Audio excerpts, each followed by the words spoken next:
आज आपको मैं ऐसी कमाल की शख्सियत से मिलवाने जा रहा हूं जो कि आपकी हैंड राइटिंग देख के आपकी शख्सियत के बारे में, आपकी आदत के बारे में और आपकी सारी चीज़ों के बारे में बता देंगे जो सिर्फ आप जानते हैं। मायूसी और नाउमीदी डिक्शनरी में ही नहीं है। बहुत ऊंची मंजिल, छोटा ऑब्जेक्टिव नहीं है और अप्रोच तारिक बिन ज़ियाद वाली, इससे भी मैं बड़ा हैरान मुतासर हुआ। क्वालिटी इनमें है ये है कि ये जो है डिसीजन जब करते हैं तो उसकी फाइनल ये खुद ही करते हैं, होल्ड नहीं कर सकते, झुका नहीं सकते, आपकी इसकी नेचर में ही नहीं। अस्सलाम वालेकुम सर। वालेकुम सलाम। कैसे हैं आप? अल्लाह का फजल, बिल्कुल खैरियत। सर सबसे पहले तो मुझे ये बताएं, हम रोड साइड पे देखते हैं लोग हाथ देख के किस्मत का हाथ बताते हैं, लकीरें देख के, आंखें देख के, तो ये हैंड राइटिंग एक्सपर्ट जो हैंड राइटिंग लिखाई दे के शख्सियत के बारे में बताना, ये क्या ट्रिक है? हैंड राइटिंग से सिर्फ मैं बताता नहीं हूँ कि आप क्या हैं कैसे, बल्कि हैंड राइटिंग से मैं ये भी बताता हूँ कि आप राइटिंग चेंज करें, आपकी पर्सनैलिटी चेंज हो जाएगी, पर्सनैलिटी चेंज करें, राइटिंग चेंज हो जाएगी। और लाइनें, हाथ की लाइनें देखने वाला कभी ये नहीं बताएगा कि आप अपनी किस्मत में ये चीज़ ऐड करना चाहते हैं तो क्या करें, या आपकी आंखों से या आपके माँ या बाप के नाम से वो ये नहीं बता सकता कि इसको चेंज कैसे करें। यहाँ तक तो बता देगा ये चीज़ें हैं, लेकिन ये नहीं बताएगा कि इसकी रेमेडी क्या है। तो राइटिंग से मैं ये आपको बता सकता हूँ कि आप राइटिंग यूँ करके लिखें तो आप में ये चेंज आ जाएगी, और इसको यूँ चेंज करें तो यूँ आ जाएगी। सर ये तो आपने बता दिया कि चेंज करने से पर्सनैलिटी में ये फ्लक्चुएशन आ जाएगी। किस्मत का हाल बताने वाले जो लकीरें देख के वो आप सब कुछ बता देते हैं, तो आप राइटिंग देख के किस हद तक बता सकते हैं? मैं वो जनरल बताते हैं, मैं स्पेसिफिक बताता हूँ कि ये आपका ये पॉइंट, आपका ये मसला ये इस वजह से है। वो रीज़न भी बताऊँगा कि इस वजह से आप ये तमाम हर्डल फेस कर रहे हैं। उस रीज़न को आप दूर नहीं करेंगे तब तक वो हर्डल ख़त्म नहीं हो सकती। या आपकी कामयाबी के जो राज हैं वो किस वजह से आप कामयाब हो रहे हैं उस पर मज़ीद फोकस करें। ये चीज़ मैं आपको क्लियर करूँगा। ये दोनों पॉइंट्स वो हाथ रख के लाइनों वाले नहीं बता सकते। सर ये जो ट्रिक है क्या सीखी जा सकती है या आपने सीखा? कोई चीज़ दुनिया में ऐसी है ही नहीं जो नामुमकिन हो। नामुमकिन मेरी तो डिक्शनरी में नहीं है, मुश्किल और नामुमकिन। मैं जो मुझे बोलता है मैं उसके साथ दोबारा बैठता ही नहीं हूँ। मैं कहता हूँ ये तो बंदा मुझे डिमोरलाइज कर रहा है, ये तो डिमोरलाइजेशन वाले, तो मैं चैप्टर ही क्लोज करता हूँ। मैंने तो सीखा है ना, अगर मैं सीख सकता हूँ तो दुनिया के दूसरे लोग भी सीख सकते हैं। सर अगर आप सीख सकते हैं और दुनिया के दूसरे लोग भी सीख सकते हैं तो फिर पाकिस्तान में आप वाहिद क्यों है जो कि हैंड राइटिंग एक्सपर्ट है?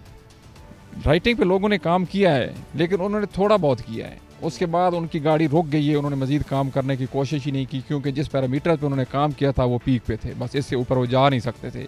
मेरे पास जो चीज़ें थी मैंने उन एंगल से देखा राइटिंग को कि जिसको फिर मैं प्रमोट करता चला गया, चलता गया। फिर मैंने उसकी पर्सनैलिटीज़ में चला गया, पर्सनैलिटीज़ के बाद फिर मैं उनकी मेडिकल उनकी कुछ हद तक वो भी देख लिया। फिर मैं ये देख लेता हूँ कि इसको चेंज कैसे करें। ये बता देना कि आप में ये प्रॉब्लम है, ये नाकाफ़ी स्टेटमेंट है, उसको इम्प्रूव कैसे करे बंदा, उसको उस प्रॉब्लम को माइनस कैसे करे, वो भी बताना ज़रूरी होता है। तो सर आप कितनी उम्र से ये काम कर रहे हैं? मैं पिछले कोई 8-10 साल से कर रहा हूँ। 8-10 साल से कर रहा हूँ और स्क्रीन पे मैं अब लेट आया हूँ। अच्छा ये बताएं, जो दूसरों को लीड करता है, दूसरों को बताता है, उनको गाइड करता है कि ये कर लो तो ऐसे हो जाएगा, उसकी अपनी ज़िंदगी तो सबसे फिर बेहतरीन होगी। तो आपकी अपनी ज़िंदगी पे इस ट्रिक के बाद या इस सारे अमल के बाद क्या फ़ायदा हुआ और क्या असरअंदाज हुआ? मेरी सोच का अंदाज़ ये है कि आप ज़िंदगी में चाहते पहले क्या हैं। हर इंसान चाहता सुकून है कि मेरी लाइफ में काम आए, सुकून हो। उसके लिए कुछ कहते हैं कि पैसों से सुकून आएगा, कुछ कहते हैं कि मुझे जनाब ये चीज़ हो तो उससे सुकून आएगा, कुछ उस पर मेहनत करते रहते हैं। तो मैं वो देखता हूँ कि मुझे सुकून किससे आता है और मैं उस पर सुकून में अवेल करता हूँ। और लोगों को मैं देखता हूँ कि लोग भागते हैं सुकून की खातिर, उधर जाते हैं जिधर सुकून है ही नहीं। तो आप भी कोई काम करने से पहले अपनी हैंड राइटिंग चेक करते हैं? नहीं, मैं इस तरह की मैं तो बायस्ड होता हूँ, लेकिन राइटिंग मैं अपनी कोई फॉर्म फिल कर रहा होता हूँ, जब फिर कंप्लीट कर लेता हूँ तो बाद में मैं खुद देखता हूँ। हत्ता कि मैं जब डॉक्टर के पास जाता हूँ, जब वो मेडिसिन लिखने लगता है तो मुझे फ़ौरन बात पता चल जाता है कि जो मेडिसिन लिखी है इससे ये मरीज़ ठीक हो जाएगा, और ये जो लिखी है इससे में भी ना हो ठीक। अच्छा आखिरी सर, फिर लोगों को बोर नहीं करते, वो चीज़ दिखाते हैं जिसके लिए वो देख रहे हैं वीडियो। आखिरी सवाल ये बताएं, कोई ऐसा गैर मामूली वाक़या इस सब के बाद जब आपने किसी को बताया और वो शौक में आ गया कि यार ये तुम कैसे जानते हो, या आपने बताया कि ये कर लो तो ऐसे चेंज आएगा और वाकई उसकी ज़िंदगी में चेंज आ गया? मैं एक दफ़ा एक जगह गया, एक ऑफिस में, तो एक साहब कुछ लिख रहे थे, तो मैंने उनसे पूछा कि मैंने कहा भाई जेंटलमैन आपको एक बात बताऊँ। कहते हैं क्या? मैंने कहा आपके हार्ट का इशू नहीं है, आपको कभी कोई कहे ना कि आपका हार्ट प्रॉब्लम है, वो नहीं है, आपकी वेन्स का प्रॉब्लम है, आप वेन्स पे काम करें। उसने कहा जी आपको कैसे पता? फ़ौरन उसने बाल पे रोक करना मुझे देखा।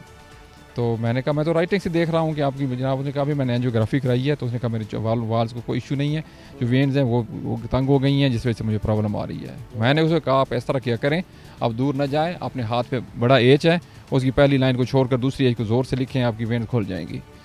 अच्छा, उसने कहा, मैंने कहा वेन खुलने का सबसे बड़ा और आसान तरीका जो आपका सांस फूलता है ये नहीं फूलेगा। और मैंने ये भी कहा कि ये प्रैक्टिस लोगों के सामने ना करना, लोग ये समझेंगे कि ये तो कोई बेवकूफ़ हो गया है, तो आपने अलहदगी में करें, आप खुद ब खुद आ जाएगी।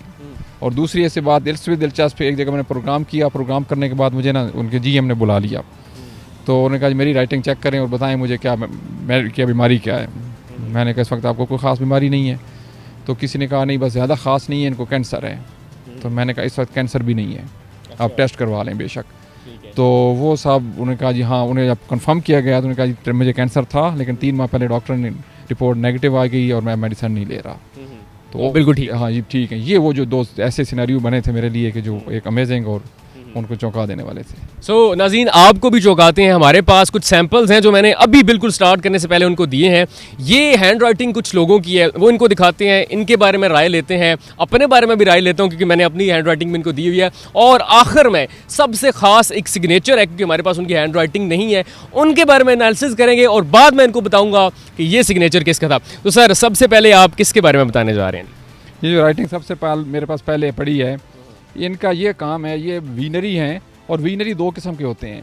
एक वीनरी वो लोग होते हैं कि जो चीज़ मिली मेंटल में कलेक्ट कर ली। एक वो होते हैं जो समझते हैं जो मुझे रॉ मटेरियल है मुझे नहीं चाहिए। वो वीनरी होते हैं, लेफ्ट राइट देखते रहते हैं, ऑब्जर्व करते रहते हैं, लेकिन माइंड में उन चीज़ों को बैठाते हैं जो उनके काम की होती हैं। इनकी ये क्वालिटी है और एक बहुत बड़ी क्वालिटी होती है। हमारे यहाँ अक्सर ये होता है, बाज़ लोग वीनरी नहीं होते, जो वीनरी होते हैं वो सब कुछ वीएन कर लेते हैं, जिसकी नई ज़रूरत होती है उसको भी स्टोर कर लेते हैं। तो जब उसको एनालिसिस करने का जब टाइम आता है तो उन्हें पता ही नहीं चलता किस डाटा को एनालिसिस करना है और किसका नहीं करना। इनकी ये क्वालिटी है कि ये सिर्फ वो डाटा कलेक्ट करते हैं जो इनके काम का होता है। और फिर इनका जो माइनस पॉइंट है कि ये डाटा तो कलेक्ट कर लेते हैं, सारा कुछ कर लेते हैं, लेकिन इनके जो है ना उस पर इम्प्लीमेंटेशन वो ये खुद नहीं करते। जिस शख्स की ये राइटिंग है, आपने जितनी बातें बताई हैं वो सब बेहतरीन है। और कोई इसके बारे में मेन पॉइंट है, वरना हम अगली राइटिंग पे चलते हैं। अच्छा, इनकी सबसे ये बात की जज्बाती फैसला नहीं करते।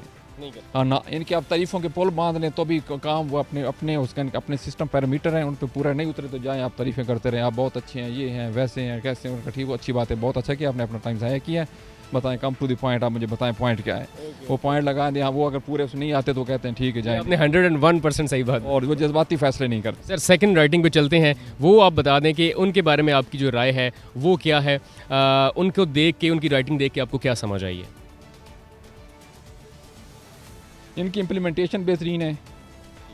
और ये बात जब एनालिसिस करने जाते हैं तो पहले डिस्कस कर लेते हैं, पहले राज नहीं बताया करते किसी को भी। जब आप डिलीवर कर लें खुद ब खुद दुनिया देख लेगी कि आपने डिलीवर क्या किया क्या नहीं किया। और फोर्स ही करते हैं जी, ये जो भी हैं कमिटमेंट के ज़बरदस्त हैं जी, किससे कमिटमेंट करें उनको प्रॉपर स्टैंड लेंगे जी। और no delay between program and perform, जब को डिले प्रोग्राम बना लिया तो फिर डिले नहीं है, फिर वेट कोई नहीं है। और गलत बात यह है कि अपनी गलतियों को डिफेंड करते हैं। गलतियों, अच्छा एक सवाल मेरा, डिफेंड जो करता है वो कभी तरक्की नहीं कर सकता आगे, बल्कि मेरी गलती है, आप मुझे बताएं कि यार ये चीज़ ठीक नहीं है, तो मैं कहूँ हाँ जी हो सकता है ये आपको समझ नहीं आई। भाई मैं मान लूँ गलत, एक बंदा मुझे गाइड कर रहा है वो मेरा मुखलिस है। हमारे यहाँ चलता ये है, जो मेरी तारीफ़ करेगा वो मेरा मुखलिस है और जो मुझे तनकीद करेगा वो मेरा दुश्मन है। हालांकि जिसने तनकीद की वो आपका दोस्त है, जिसने आपकी तारीफ़ की वो आपका दुश्मन है। एक सिग्नेचर मैंने आपको दिखाया, आपने काफ़ी उस पर रिसर्च की, उसके बारे में बताइएगा कि ये आपको क्या क्या पॉइंट नज़र आए, और आखिर में फिर आपको मैं बताऊँगा कि ये किसका साइन है, ये देखिएगा ज़रा। और फिर नाज़रीन आपके लिए ये सरप्राइज़ है, ये किसके बारे में बताने वाले हैं। इनिशिएटिव एक्सपर्ट हैं ये लोग, एक इनिशिएटिव लेने के, बहुत ऊँची मंजिल, छोटा ऑब्जेक्टिव नहीं है।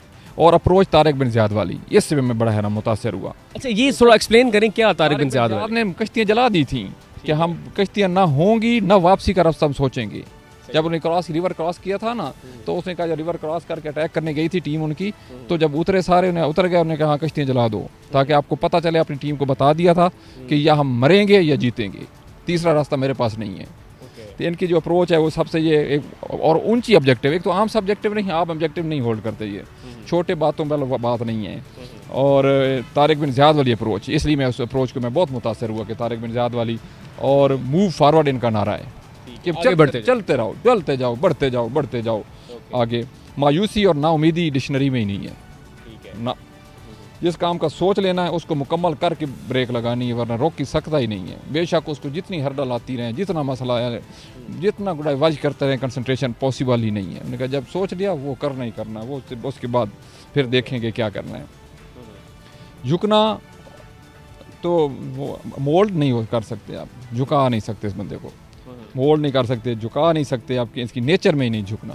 ठीक है। पॉसिबल नेचर में ये होता है कि उसको नेचर जिसमें ना होना उसके लिए भी पॉसिबल नहीं होता। ठीक है। दूसरों को लिए तो झुकाना, वो खुद भी झुकना चाहे तो झुक नहीं सकेगा, वो पॉसिबल ही नहीं है उसके लिए। ठीक है। ये और किसी से मरूब ना होना, ये मरूब नहीं होता। ना सवाल ही पैदा नहीं होता किसी से भी नहीं, कि ये भी नहीं, मुमकिन ही नहीं है कि मरूब हो जाए। अच्छा। और एक चीज़ ये है कि जब एक काम करना है तो उसको आपके ऊपर सवार कर लेना, ये करके रहना है। हाँ, ऊपर सवार नहीं होने देना, बस उसके ऊपर सवार रहना ये है। Negative point. ये नेगेटिव पॉइंट है, और इनको अगर आप रोकना चाहें तो इनको रिस्पॉन्सिबिलिटी दे दें। अच्छा, बस इनके बारे में 2 सवाल है मेरे। सबसे पहले बात ये बताएं कि इस सिग्नेचर देख के और इनकी हैंड राइटिंग देख के आपको क्या लगता है, क्या इनके अंदर लीडरशिप क्वालिटीज़ हैं? मैं तो समझता हूँ ठीक ठाक है, लीडरशिप क्वालिटीज़ बहुत ज़्यादा हैं, थोड़ी तो नहीं है। लीड कर सकते हैं? लीड में सिर्फ एक क्वालिटी इनमें है, ये है कि ये जो है डिसीजन जब करते हैं तो उसकी फाइनल ये खुद ही करते हैं। ये नहीं हो सकता कि आप कोई इनको ये कर ले। मोटिवेट हो सकता है बंदा कि ठीक है मोटिवेट कर ले, लेकिन ये कहे कि उस पर थोप दिया जाए या उस पर ये काम इसलिए उसने किया कि इसने फलाने कहा, इसने फलाने कहा, ये बिल्कुल नहीं करते। ये एक अच्छा लीडर के लिए बहुत ज़रूरी होता है कि वो ये ना हो कि कोई दूसरों के पीछे चल कर, नहीं, इनके मुमकिन नहीं। और इन दिनों वो किसी मुश्किल में अगर हैं तो जल्द निकल आएंगे उससे? जी, अब राइटिंग कितनी पुरानी है मुझे तो अब ये पता नहीं है, अगर आप लेटेस्ट हो तो फिर मैं बता। अच्छा, अब मैं सिर्फ आपको आखिरी बताने वाला हूँ। ये राइटिंग अगर मैं कहूँ कि इमरान खान की थी तो क्या आपको मालूम था ये पहले बात? मैंने ये सिग्नेचर पहले नहीं देखे हुए। ये इमरान खान के सिग्नेचर मैंने आपको दिखाए हैं और ये सारी बातें आपने इमरान खान के बारे में बताई। अच्छा, नहीं, बहरहाल इससे पहले मैंने इमरान खान के सिग्नेचर नहीं देखे, ना देखे हैं, ना मेरी कोई उनसे मुलाकात हुई है, और ना मैंने कोई उनके पॉइंट डिस्कस। आप शौक हुए?